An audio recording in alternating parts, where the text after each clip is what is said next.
Professor, thank you for joining us this afternoon. I wonder whether you think that it is right and proper for the BBC to say, let the police do their job, when really the person that we are all thinking about and wondering about the identity of, or thinking that we know the identity of, is a very senior BBC figure.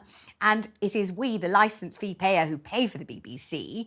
And you might say that the BBC owes us, the licence fee payer, a duty of care to launch its own examination and deal with its own presenter appropriately. After all, there are ways of defaming the BBC that don't break the law. He may well not have broken the law. He may also have broken it, and that's the police's job. But surely it's the BBC's job to look into the potential reputational damage and see whether that individual can still continue to do his job in an effective way in the light of these revelations.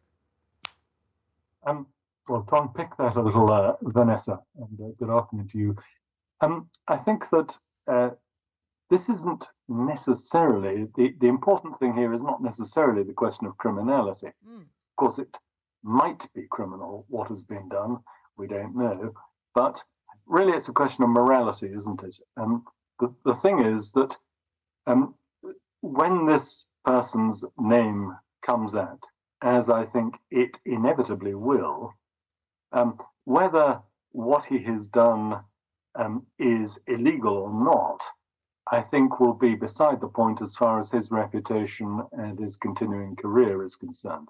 I think the problem for him and the essence of the thing is that most people, most decent, ordinary people would find, if these allegations are true, they would find what he had done to be reprehensible and immoral, and that really is the crucial issue.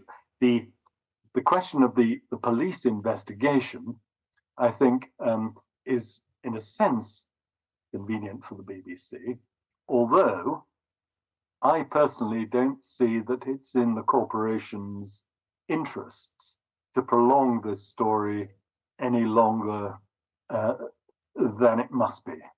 I think actually, in a way, it would be better for the BBC now to say, yes, it is this person. And, everybody in the industry, Vanessa, I mean, you, I'm sure, know who this person is. Yes, I've been told who this person is. Obviously, I haven't had it proven to me, but I have been told I think I have a pretty good idea of who it is, yes. I haven't had it proven either, but I read in one of the papers this morning, as you probably did, that that 1 in 6 of the entire UK population now thinks they know who this person is. Well, that amounts to about 10 million people. Frankly, if 10 million people think they know the identity of this person, it is no longer, is it? It is no longer a secret. Not really, not in any genuine sense of the word. So I think really the BBC would be better to cut its losses on this and to get the name out now, regardless of these so-called privacy considerations. Professor, let me ask you this. So let's assume, just for the purposes of a discussion, because we don't know any other facts really about this, but let's assume that this person, this senior BBC presenter who is a household name, 10 million people think they know who it is. I think I know, you think you know who it is. Let's assume that this person has not, in fact, broken the law, but has used a site, we think it might be OnlyFans, but a similar site, or maybe that exact site, to give a person who is over the age of consent and over the legal age, let's assume, money to see, we're assuming, explicit sexual photographs of that person, doing whatever it is, that a performance of some sexual erotic manner, and that this person has been doing this for some time, 3 years. Let's assume that that has been going on. Is the BBC then restricted in either disciplining this person or telling this person, I'm sorry, your services are no longer required, by the fact that this person hasn't broken the law and that this person's sexual proclivities, this person's sexual kicks are this person's own business. And really, it's a matter for the person, their wife, if they have a wife, their children, their family, their friends. Not really a matter for you, Professor, or for me, or even for the licence fee payer to have a view on what this person finds sexually erotic and what this person does to get their sexual kicks.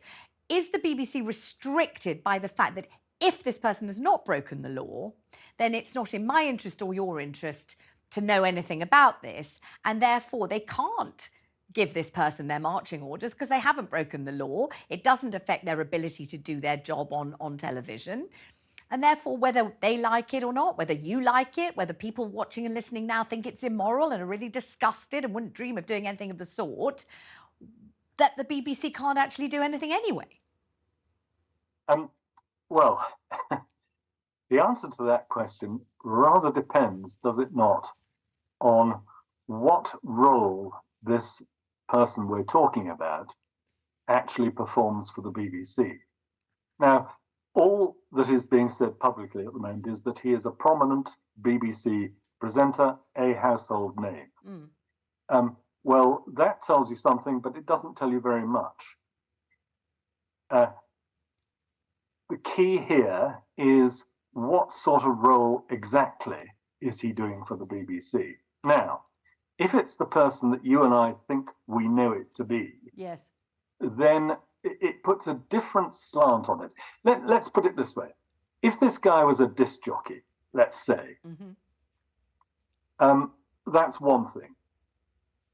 If this guy is in a more serious role and the BBC is using him for serious commentary, news-related stuff, let's imagine. If that is the case, then the criteria, I think, are slightly different. Because it is in the nature of news and serious broadcasting events that the face of the BBC, the voice of the BBC, has to, I think, be a certain kind of person. He or she has to be respectable, respected, authoritative, all those things that one associates with those kind of roles. And so I'm having to hedge my answer here in an awful lot of caveats, but you see what I mean. The point is, I think, Professor, what you're saying is, were this person to be an actor or playing a role in a drama, then this person's sex life would really be of no moment to anybody. It might be salaciously interesting. The public might be curious about it, but it's really not our business. If the person's a musician, also not really our business, because a musician can be a musician and their private life can be really their own affair. If this person were to be in a gardening program, likewise, as long as the marrows were the right size, we wouldn't really need to worry about that gardener's sexual inclinations. But if this person were to be in news and current affairs, particularly in a very prominent role where that person might be given some very important public occasions in news and current affairs to comment upon, then this person needs to be morally unimpeachable. And also there's this extra thing in the news and current affairs departments of broadcast media, whereby you don't want to become the news story yourself. And that is a very difficult thing. If the person knows a great deal about the person imparting the news or discussing the current affairs or presenting a current affairs programme, then that might get very much in the way of the key news stories that person might be presenting. So if you're in politics, current affairs, news, and any of those regions of broadcast media, you're saying or suggesting, I think, that your private life is pertinent to your ability to do your job in a way that it might not be if you did something else. Is that right? Yes. I mean, whether one wants to use the word pertinent, what I think is, though, that you're exactly right. In those roles, the personality doing that sort of serious job has not to be, in any sense, themselves controversial. Because that is both distracting and it also diminishes the authority with which one can speak. After all, if you see someone on the screen and you think, aye, that guy has just been exposed doing this thing, which I don't approve of and I think is immoral and wrong,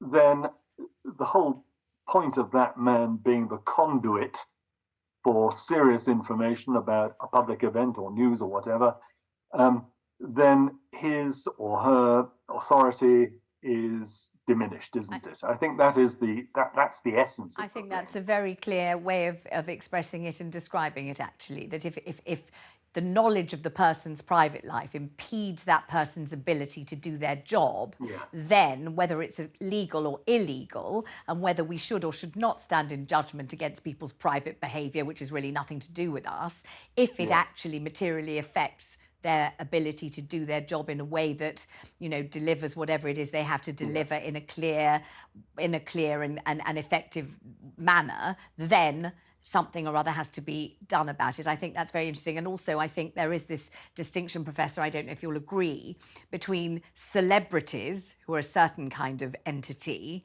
and other presenters who are in a different kind of capacity. And that's something that, you know, you might allow a celebrity a certain fluidity of behaviour, but certain people are kind of bastions of the BBC and really the kind of nuts and bolts and backbone of the BBC must and should behave in a different kind of a way. Would you think that's fair to say? Absolutely. I mean, I go back to my time on the Today programme, and I worked with John Humphreys there. And John, who I hasten to add, there's never been anything disgraceful about his personal life or anything, you know, in the public prints. Had there been so, I think that would have been difficult for the programme, because I think it would have diminished John Humphrey's authority. Now, and I think that, you know, one might say, well, that's unfair, but it is a fact of life, I think.